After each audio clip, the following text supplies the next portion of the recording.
মূলত তার নাম হচ্ছে ওয়াইস। আমরা নাকি কি ওয়াইস কর্মী, আমরা কি নাকি ওয়াইস, তার নাম হচ্ছে ওয়াইস।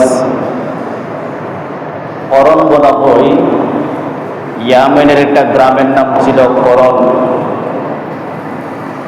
ওই গ্রামে তিনি জন্মগ্রহণ করেছিলেন বিদায় তাকে বলা হয় করণী।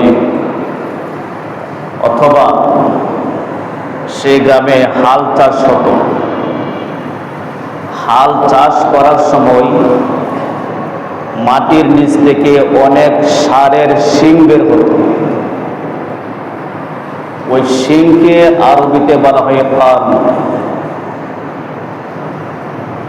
এই কার্নের দিকে সম্পৃক্ত করে তাকে বলা হয় আর।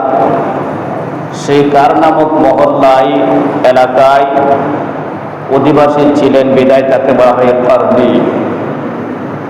সেই হিসাবে তার নাম হচ্ছে ওয়াইস কার্নি।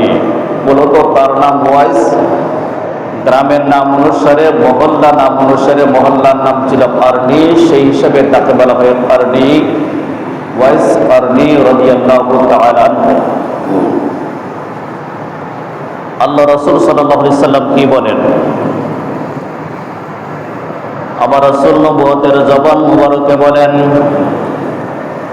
সায়াকুনু ফি উম্মতি রাজুলুন ইয়াকালু লাহু ওয়াইস ইবনে আব্দুল্লাহ কারনি ওয়া আন্না শাফাআতুহু ফি উম্মতি মিসলা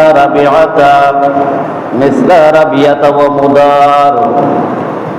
আল্লাহ রাসূল বলেন, উম্মত আমার শোনো, আমার উম্মতের মধ্যে এমন একজন ব্যক্তি হবে, আমার উম্মতের মধ্যে এমন একজন ব্যক্তি হবে যার নাম হবে ওয়াইস আল কারনি।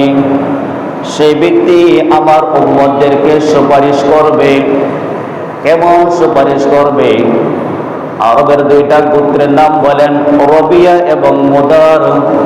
এই রবিয়া এবং মুদার গোত্রের মধ্যে যতগুলা পশুর পাল আছে, যতগুলা মেষ আছে, দুম্বা আছে, ওই মেষ দুম্বার শরীরে যতগুলা পশম আছে, আমার রাসূল বলেন তত সংখ্যক আমার উম্মতকে সুপারিশ করবে হযরতে ওয়াইস কারনি। জোরে বলুন সুবহানাল্লাহ।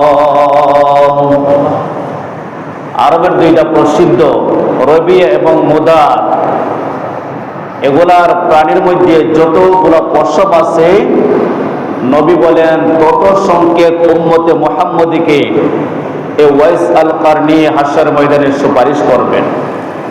আল্লাহ পাক তাকে সেই সুযোগ, সেই ক্ষমতা, সেই দিন দান করবেন। আমার নবীর জমানা এসেছিল,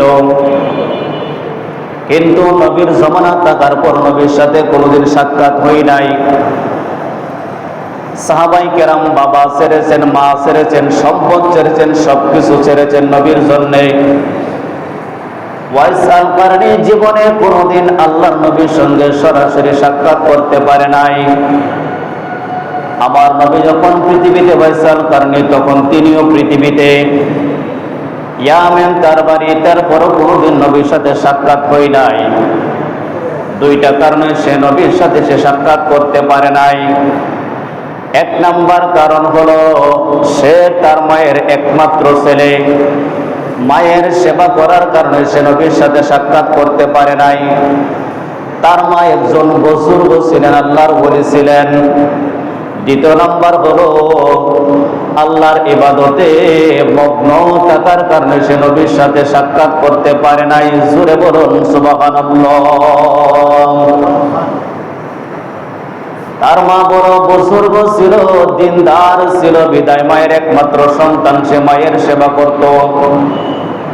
মা ছাড়া সে কোথাও যেতে পারত না, বিদায় মায়ের কারণে, আল্লাহর ইবাদতের কারণে সে মা আল্লাহর নবীর সঙ্গে সে দিদার করতে পারে নাই, সাক্ষাৎ করতে পারে নাই। সেই জন্য মায়ের সেবার দরকার আছে কিনা কথা বলেন। শায়ের বলছেন কি, মা কেন এত দামি জানে না সকলে, জানত যদি পড়ত দেখে কোরআন হাদিস খুলে। মা কেন এত দামি জানে না সকলে। জানতো যদি পড়তো দেখে কোরআন হাদিস খুলে। একটি হজের সওয়াব মিলে মাকে একবার দেখিলে, দেখিলে মা কেন এত দামি জানে না সকলে। জানতো যদি পড়তো দেখে কোরআন হাদিস খুলে।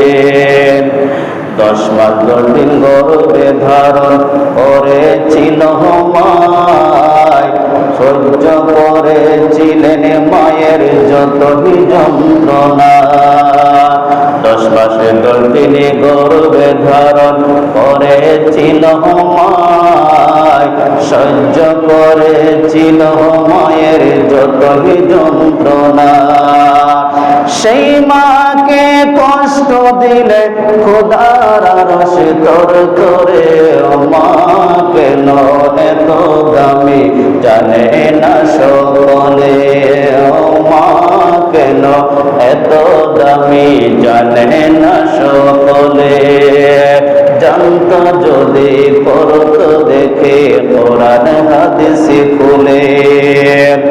ওয়াইসাল কারনী একমাত্র মায়ের সেবার কারণে নবীর জীবন্ত অবস্থায় থাকার পর আমার নবীর সাথে সাক্ষাৎ করতে পারে নাই। আল্লাহর নবী একদিন আম্মা জান আয়েশা সিদ্দিকা রাদিয়াল্লাহু তাআলা আনহাকে ডাকতে বললেন, আয়েশা রে, আজকে হয়তো কেউ না কেউ আমার ঘরে আমার হুজরা শরীফে আসতে পারে। যদি আমি থাকি তো থাকলাম, আর আমি যদি হুজরা শরীফে না থাকি তুমি তাকে সম্মানের সঙ্গে তাকে বসতে বলবে, তাকে সম্মান করবে, ইজ্জত করবে। যদি সে বসতে না চায়, অবস্থান করতে না চায়, তাহলে তোমার চোখের মধ্যে মনের মধ্যে তার আকৃতিটা তুমি সুন্দর করে তুমি গেঁথে রাখবে। তার অবয়ব আকৃতিকে, শরীরের আকৃতিকে, মুখের আকৃতি, চোখের আকৃতি, এগুলো তুমি সুন্দর করে গেঁথে রাখবে। আমার নবী নামাজ পড়তে গেলেন মসজিদে নববীর মধ্যে। এমন অবস্থায় ওয়াইসাল করণী মদিনা শরীফের মধ্যে আসলেন। আসিয়া নবীর হুজরা শরীফে প্রবেশ বাহিরে দাঁড়িয়ে রইলেন। আল্লাহর নবীকে সালাম দিলেন। আম্মা জান আয়েশা সিদ্দিকা বললেন, আপনি কে? ভিতরে আসুন, প্রবেশ করুন। আমার নবী তো আগেই বলে গেছেন ভিতরে আসুন, প্রবেশ করুন। নবীজি নামাজ পড়ার জন্য মসজিদে নববীর মধ্যে গেছে। ওয়াইসাল করণী বললেন, তাহলে বসা আমার পক্ষে সম্ভব নয়, আমি চলে গেলাম। ওয়াইসাল করণী তিনি দেখা না করে চলে গেলেন। এসেছিলেন ইয়ামেন থেকে। নবী আমার নামাজ পড়ে যখন হুজরা শরীফের মধ্যে প্রবেশ করলেন, আয়েশাকে ডাক দিয়ে বললেন, আয়েশা রে, ওই কেউ কে এসেছিল? হ্যাঁ, একজন মানুষ এসেছিল যার চুলগুলি এলোমেলো, শরীরটা বড় জীর্ণ শীর্ণ মানুষ। এমন একজন মানুষ এসেছিল, পুরো বিস্তারিত তার অবয়ব বর্ণনা দিতে লাগলেন। আমার নবী ডাক দিয়ে বললেন, আমার নবী চোখের পানি ছেড়ে দিয়ে বললেন, আয়েশা, এই মানুষটা চলে গেল। সাহাবায়ে কেরাম বললেন, হুজুর, এই মানুষটার জন্য আপনি চোখের পানি ছেড়ে কাঁদেন কেন?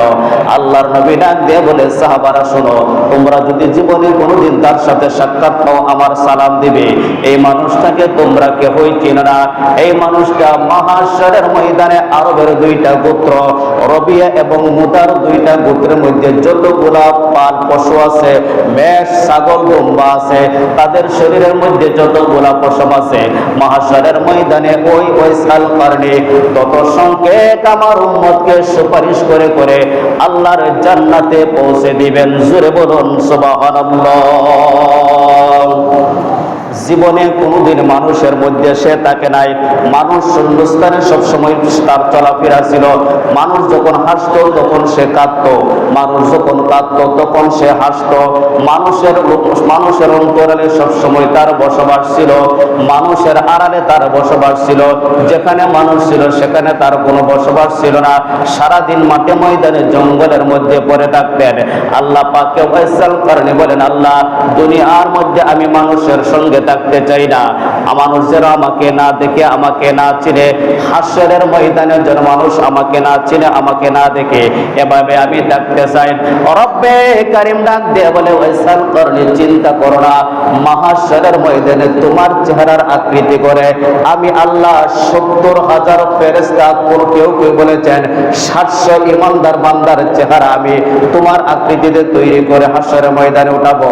আর কোন কেউ লিখেছেন তাজকিরাতুল আউলিয়া নামক কিতাবের মধ্যে কেউ কেউ লিখেছেন যে ওয়াইসাল কারণীর 70,000 ফেরেশতা তার চেহারার আকৃতি করে হাশরের ময়দানে উঠাবেন, মানুষ যেন মহাশরের ময়দানে চিনতে না পারে আসল ওয়াইসাল কারণীকে। জোরে বলুন সুবহানাল্লাহ। ইসলামের দ্বিতীয় খলিফা হযরত ওমর রাদিয়াল্লাহু তাআলা বলেন, তিনি যখন খলিফা বলেন রাসূল পাকের পরে আবু বকর, আবু বকরের পরে হযরত ওমর, ওমর যখন ইসলামের দ্বিতীয় খলিফা হলেন, খলিফা হওয়ার পরে তিনি সবাইকে সমবেত করলেন, সবাইকে সমবেত করে ডাক দিয়ে বললেন, এই উপস্থিত জনতারা তোমরা শোনো, এখানে তোমরা যারা আছো ইরাকবাসী ব্যতীত, ইরাকবাসী যারা আছো, ইরাকের মানুষ যারা আছো, ইরাকবাসী ব্যতীত তোমরা যারা আছো সবাই বসে যাও। ইরাকের মানুষগণ দাঁড়িয়ে রইল, সবাই বসে গেল। ইরাকের মানুষ যখন দাঁড়িয়ে রইল, আবার বললেন, ইরাকের মানুষের মধ্যে বললেন, এর ভিতরে কুফাবাসী যারা আছো তোমরা দাঁড়াও, বাকি সবাই বসে যাও। কুফাবাসীরা দাঁড়িয়ে রইল, বাকি সবাই বসে গেল। কুফাবাসীরা যখন দাঁড়িয়ে রইল, এবার ডাক দিয়ে বললেন, এখানে করণ এলাকার নামের কোন ব্যক্তিও আছো কিনা? করণ এলাকার যারা যারা আছো তোমরা সবাই বসে যাও, তোমরা ব্যতীত বসে যাও। সবাই বসে গেল। করণ নামক এলাকার একজন মাত্র ব্যক্তি দাঁড়িয়ে রইল। তাকে ডাক দিয়ে বলেন, তোমার বাড়ি কোথায়? বলে, আমার বাড়ি ইরাকে, আমার বাড়ি কুফায়, আমার বাড়ি করণ নামক এলাকার মধ্যে। তুমি কি ওয়াইসাল কারনী নামে কাউকে চিনো নাকি? বলে, হ্যাঁ আমি তাকে চিনি। সে তো একজন জীর্ণ শীর্ণ মানুষ, সে একজন গরিব মানুষ, অসহায় মানুষ। মানুষ যখন হাসে তখন সে কাঁদে, মানুষ যখন কাঁদে তখন সে হাসে। সে মানুষের মধ্যে বসবাস করে না, বন জঙ্গলে পাহাড়ে সে বসবাস করে। আপনি কেন তার কথা জিজ্ঞাসা করতেছেন? আজকে তখন ইসলামের দ্বিতীয় খলিফা, আপনার সাথে তার কোন অবস্থাতে যাই না, আপনি কেন তার কথা জিজ্ঞাসা করতেছেন? হযরত ওমর ডাক দিয়ে বললেন, হে করণের অধিবাসী শোনো, আমি আমার নবীর জবান মুবারক থেকে শুনেছি, আল্লাহর নবী আমাকে বলেছেন, আলীকে ডাক দিয়ে বলেছেন, ওমর এবং আলী তোমাদের দুজনকে বলে গেলাম, যদি ওয়াইসাল কারণীর কখনো তোমরা সাক্ষাৎ পাও, দেখা পাও, আমি নবীর পক্ষ থেকে তাকে সালাম দেবে।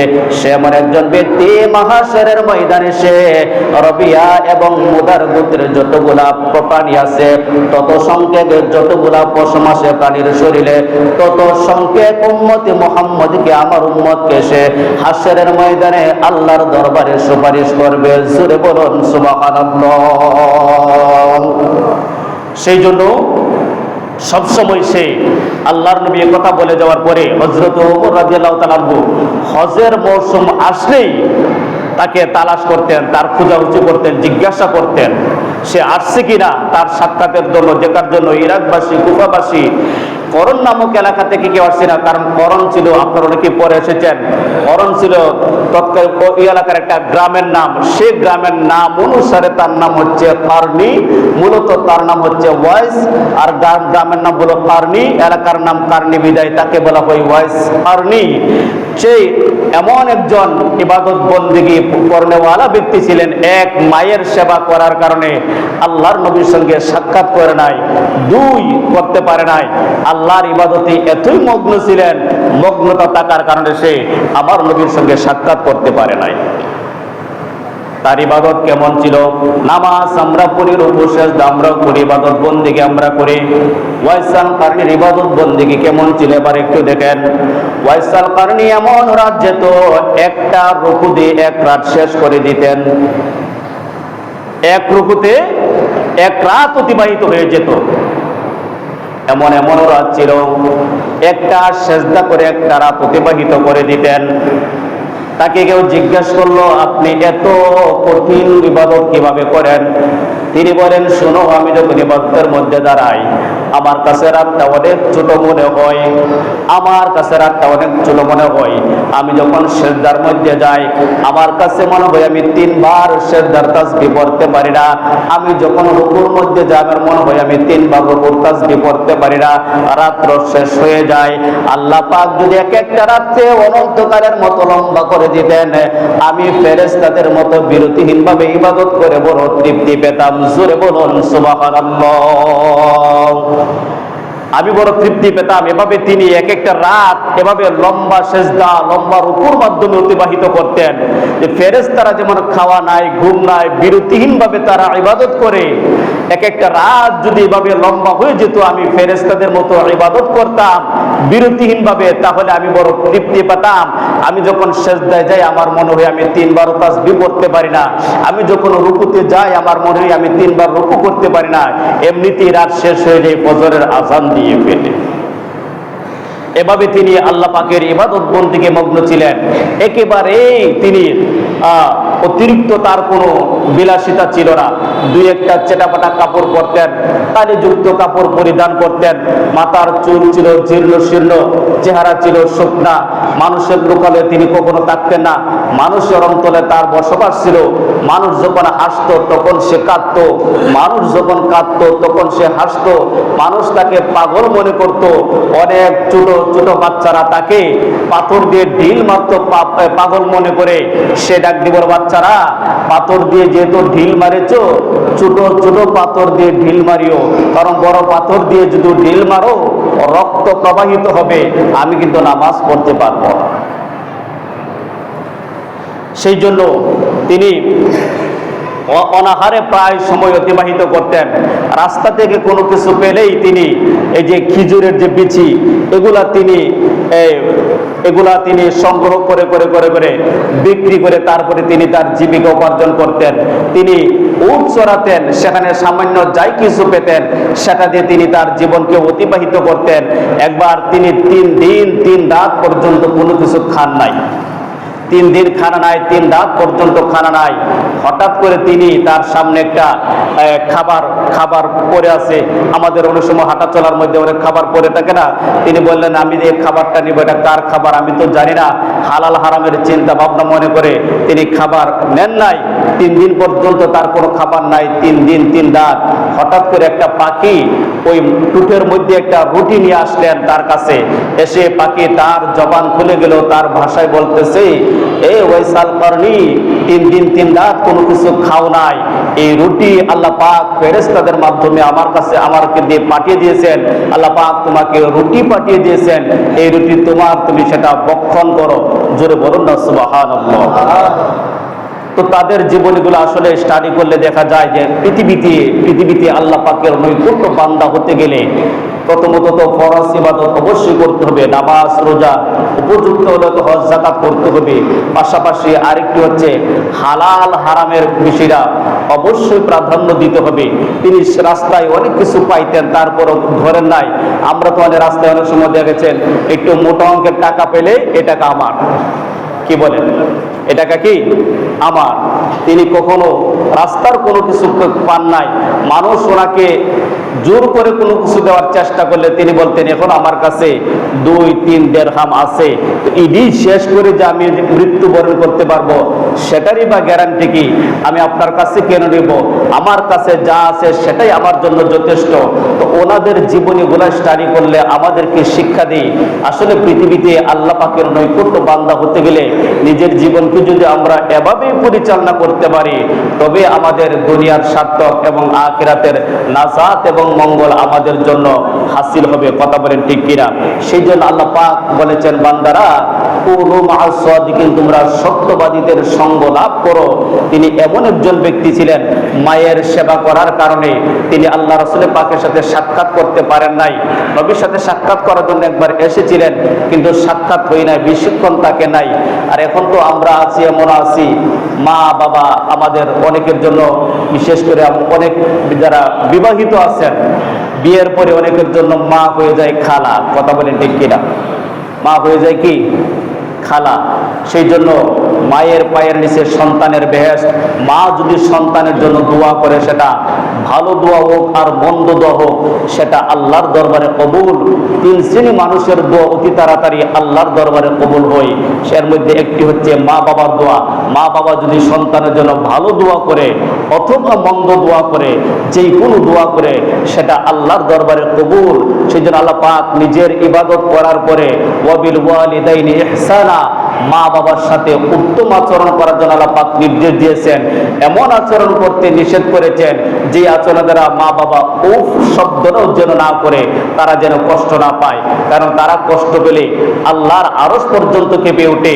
এই মা বাবাকে কষ্ট দিয়ে কোনো মানুষ যদি ইবাদত বন্দি করে, নামাজ করে, হজ করে, এই ধরনের নামাজ বন্দিগি আল্লাহর দরবারে কখনো কোনোদিন কবুল হবে না।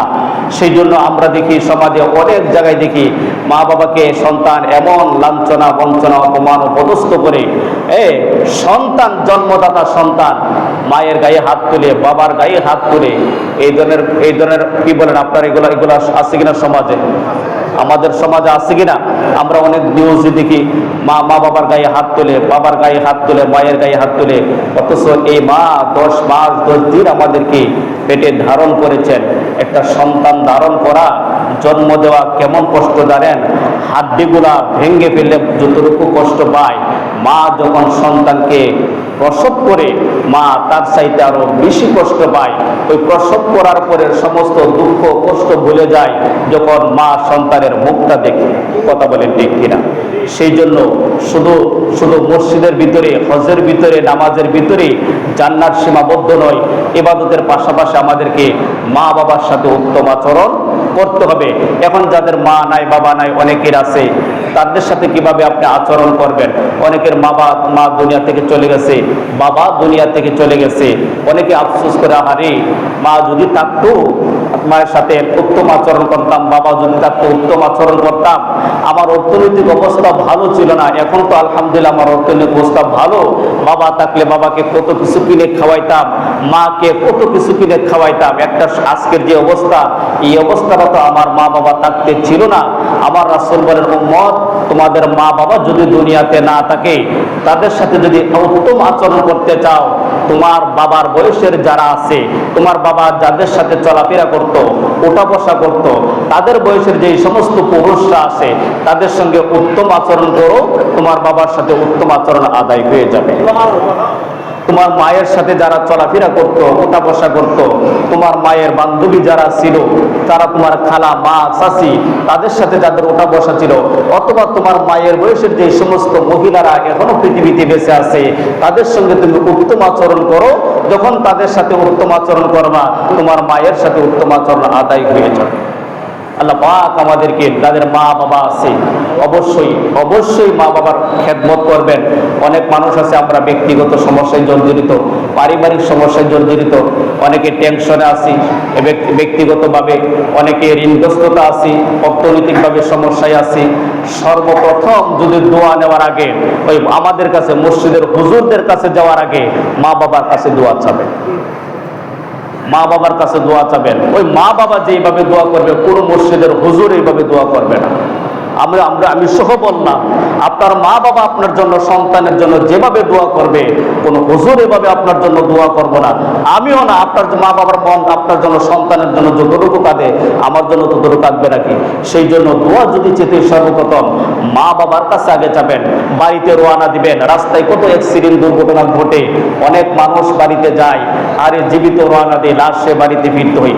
মা বাবার কাছে ফোন দিয়ে যাবেন। আমি তো এই যে গাজীপুর থেকে মাঝে মাঝে ঢাকা গেলে আমি আমার আম্মাকে ফোন দিয়ে, আমি গাজীপুর ঢাকা যাইতেছি, টঙ্গী যাইতেছি, উত্তরে যাইতেছি, তো এখান থেকে গেলে কি ফোন দিতে হয়। আর রাস্তায় কখন কি দুর্ঘটনা ঘটে বলা যায় না। এই জন্য কোনো সমস্যায় যদি পড়ার আগে দোয়া যদি চেতে হয়, আগে মা বাবা থাকলে তাদের কাছে দোয়া চাবেন। কাছে থাকলে তো থাকলোই, না থাকলে আপনার দেশের বাড়িতে যেখানে আছে সেখানে আপনি দোয়া চাবেন। দেখবেন সেখান থেকে যখন দোয়া চাবেন, নিশ্চিত আপনার মধ্যে একটা প্রশান্তি চলে আসবে। আল্লাহর রহমতে মা বাবা যদি আপনার জন্য দোয়া করে, যেই সমস্যার জন্য আপনি দোয়া চাচ্ছেন, আল্লাহ পাক আপনার সমস্যার সমাধান করে দিবে। আল্লাহ পাক আমাদের সবাইকে মা বাবার খেদমত করার তৌফিক দান করুন। যদি মা বাবা না থাকে, তাদের জন্য নামাজ পড়ে দোয়া করবেন। সেই জন্য নামাজ পড়লে লাভ কি জানেন? হাতটা তুললেই মনে হয় রব্বিরহামহুমা কামা রব্বায়ানি সগীরা। নামাজ পড়লে তো এই হাতটা উঠে, এই হাতটা যখন উঠে মার কথা মনে হয়, এই হাতটা যখন উঠে বাবার কথা মনে হয়, এই হাতটা যখন উঠে অটোমেটিকলি মুখ দিয়ে চলে আসে রব্বিরহামহুমা কামা রব্বায়ানি সগীরা। আল্লাহ, আমার বাবাকে তুমি মাফ করো, মাকে তুমি মাফ করো। নামাজ পড়লে, হাতটা তুললে মা বাবার জন্য এমনিতেই দোয়া চলে আসে। কথা বলেন ঠিক কিনা? সেই জন্য নামাজ পড়ার দরকার আছে কিনা? আওয়াজটা ছোট হয়ে গেছে। কি প্রতিদিন না সাপ্তাহিক? প্রতিদিন। আল্লাহ পাক আমাদের সবাইকে নামাজ পড়ার তৌফিক দান করুন। অনুরোধ করবো নামাজ পড়বেন, মসজিদে আসবেন, ৫ ওয়াক্ত নামাজটুকু জামাতের সাথে আদায় করবেন। যারা নামাজ পড়ছে তাদেরও দিন